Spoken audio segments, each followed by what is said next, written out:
They say that some marriages don't survive on love, but on habit, fear of being alone, and the hope that tomorrow will be better.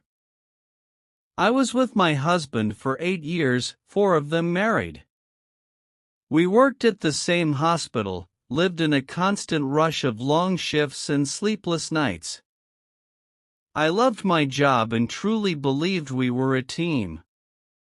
The one thing that silently hurt us was that we couldn't have children. Doctors, tests, long pauses filled with unspoken disappointment. We even started talking about adoption, and I honestly believed it would bring us closer. His family was a separate world. My mother-in-law was kind and warm, the type of woman who cooked as if love could be served on a plate.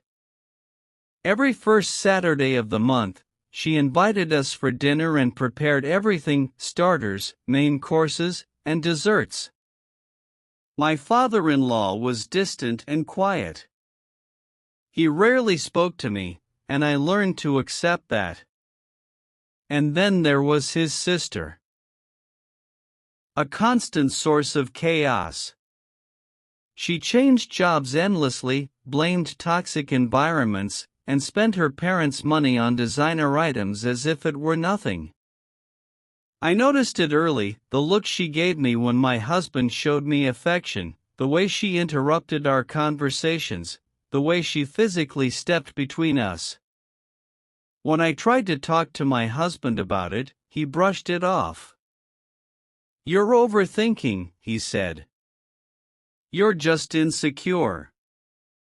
So I chose to believe him.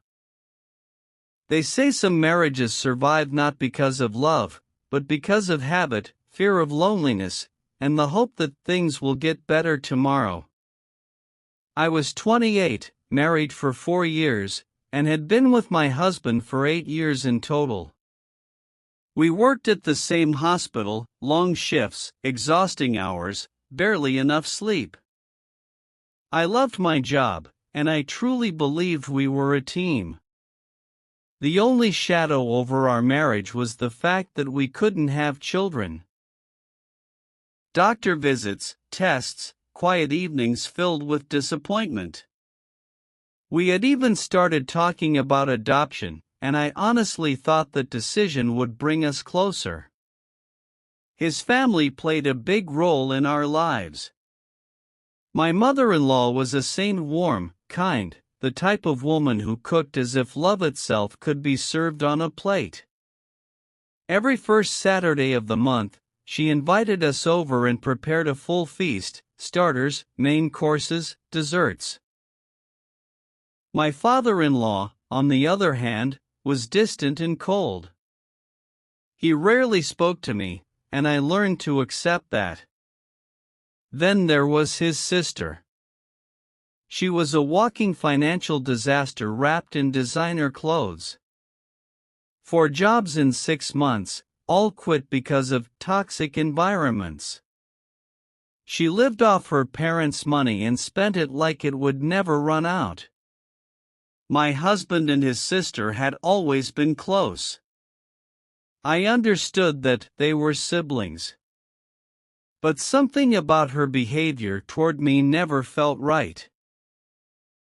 Whenever my husband kissed my forehead or cheek, she would glare at me. If I tried to talk to him, she would interrupt, step between us, or literally stand in front of me as if I wasn't there. When I brought this up to my husband, he brushed it off every time. "You're overthinking it," he said. "You're being insecure." So I convinced myself I was wrong. A few months later, everything collapsed.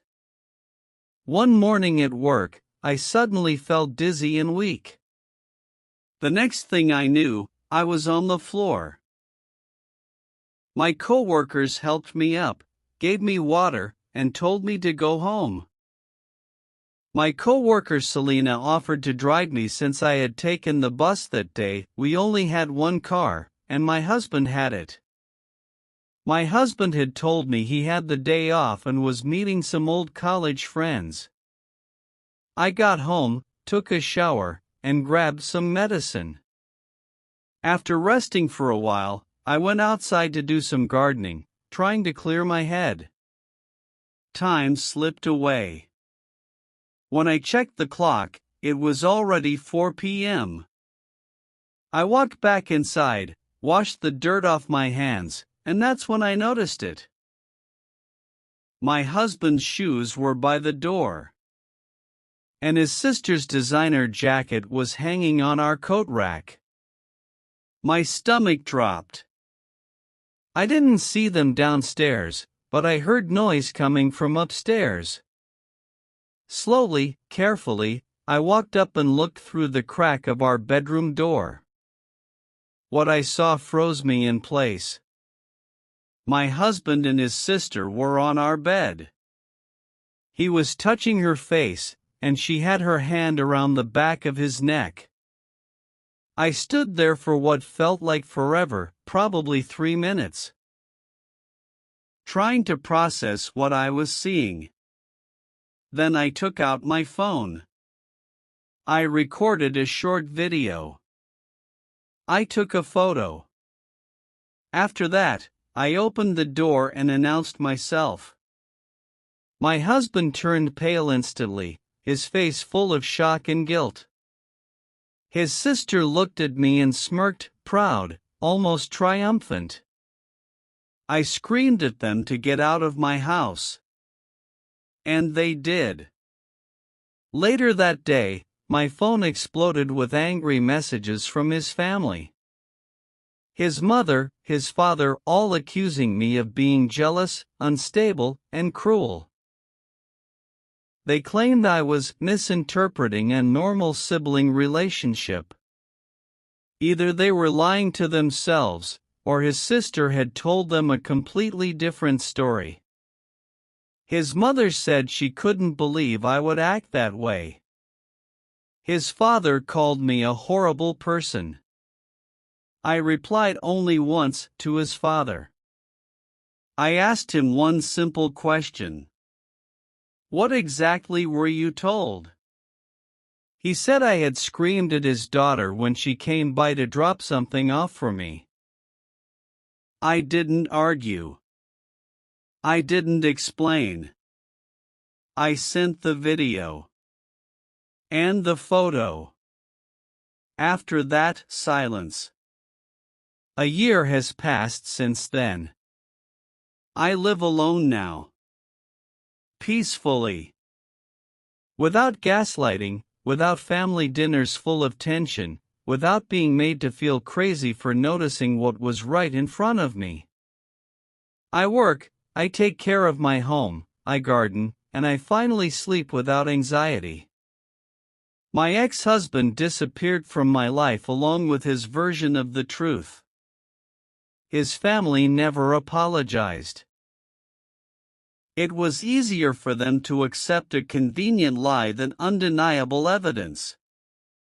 And then there's the irony life sometimes delivers with brutal precision. My ex-husband's father, the same man who barely spoke to me for years, was the only one who acknowledged the truth. The only one who sent a message that said, "I'm sorry. You didn't deserve this." There were no plans. No promises. Just two adults who had both been betrayed by the same people. And yes, we see each other sometimes. Life is strange like that. Sometimes it destroys everything you thought was real, just to show you who your real enemies were. And who turns out to be the most unexpected ally of all. A year has passed. I live alone now. Calm, quiet, and free from tension. No more arguments, no more being told I was imagining things, no more family dinners filled with silent judgment. I wake up without anxiety and fall asleep in peace. My ex-husband disappeared from my life along with his version of the truth. His family never apologized. It was easier for them to accept a convenient lie than to face what was recorded on my phone.